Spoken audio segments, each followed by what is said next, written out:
എല്ലാവർക്കും നമസ്കാരം. മീഡിയ ഡിക്ഷണറിയിലേക്ക് സ്വാഗതം. ഇന്ന് നമ്മൾ സംസാരിക്കാൻ പോകുന്നത് നെറ്റിക്കേറ്റ്സിനെ കുറിച്ചാണ്. നെറ്റിക്കേറ്റ്സ് എന്ന് പറഞ്ഞാൽ ഇന്റർനെറ്റ് യൂസ് ചെയ്യുമ്പോൾ ഫോളോ ചെയ്യേണ്ട മാനേഴ്സ്.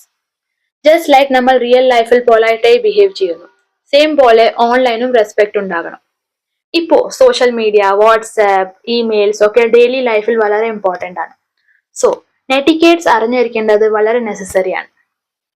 അപ്പോൾ ഫസ്റ്റ് പോയിന്റ് ആണ് റെസ്പെക്ട് അതേഴ്സ്. ഓൺലൈനിൽ കമന്റ് ചെയ്യുമ്പോൾ, ഒരു മെസ്സേജ് അയക്കുമ്പോൾ ഹാർഷ് വേർഡ്സ് യൂസ് ചെയ്യരുത്. ഒരാൾക്കാരുടെ ഫീലിങ്സ് ഹേർട്ട് ചെയ്യുന്ന രീതിയിൽ സംസാരിക്കാൻ പാടില്ല. നമുക്ക് ഫേസ് ടു ഫേസ് പറയാൻ പറ്റാത്ത കാര്യം ഓൺലൈനും പറയരുത്. നെക്സ്റ്റ് ആണ് തിങ്ക് ബിഫോർ യു പോസ്റ്റ്. നമ്മൾ ഒരു ഫോട്ടോ, വീഡിയോ അല്ലെങ്കിൽ ഒരു മെസ്സേജ് ഷെയർ ചെയ്യുന്നതിന് മുമ്പേ നല്ല രീതിയിൽ ആലോചിക്കണം. Fake news or wrong information share ചെയ്താൽ അത് വേറെ ആളുകളുടെ ലൈഫ് എഫക്ട് ചെയ്യും. അതുകൊണ്ട് ഓൾവേസ് വെരിഫൈ ചെയ്തിട്ട് വേണം ഷെയർ ചെയ്യുക.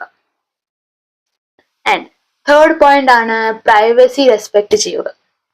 വേറെ ആളുടെ ഫോട്ടോസ് ഓർ പേഴ്സണൽ ഡീറ്റെയിൽസ് അവരുടെ പെർമിഷൻ ഇല്ലാതെ ഷെയർ ചെയ്യരുത്. പാസ്വേഡ്, പേഴ്സണൽ ഇൻഫർമേഷൻ ഒക്കെ സേഫ് ആയി വെച്ചിരിക്കണം. ഓൺലൈനിൽ പ്രൈവസി വളരെ ഇമ്പോർട്ടൻ്റ് ആണ്. നെക്സ്റ്റ് ആണ് അവോയ്ഡ് സ്പാമിങ്.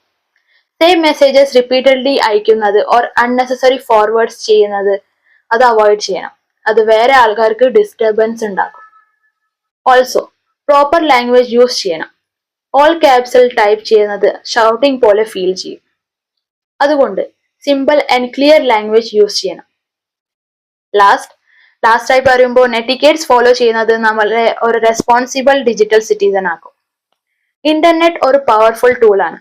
അത് കറക്റ്റായി യൂസ് ചെയ്താൽ നമുക്കും സമൂഹത്തിനും നന്നായി ബെനിഫിറ്റ് ഉണ്ടാകും.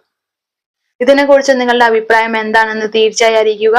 നന്ദി, നമസ്കാരം.